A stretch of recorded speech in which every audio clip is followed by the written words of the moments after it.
Çoban kızı suya gider, su destesi doldurur, doldurur, doldurur, vay vay.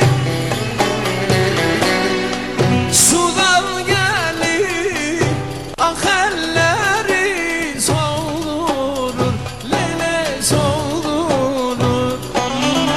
Sudan gelir etekleri soldurur, lele.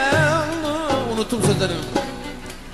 Anayı duysa babay beni öldürür, öldürür, öldürür, vay vay.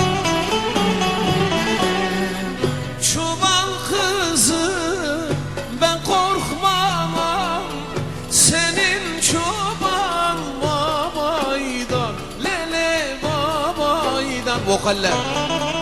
Çoban kızı ben korkmam, senin çoban babaydan, lele babaydan.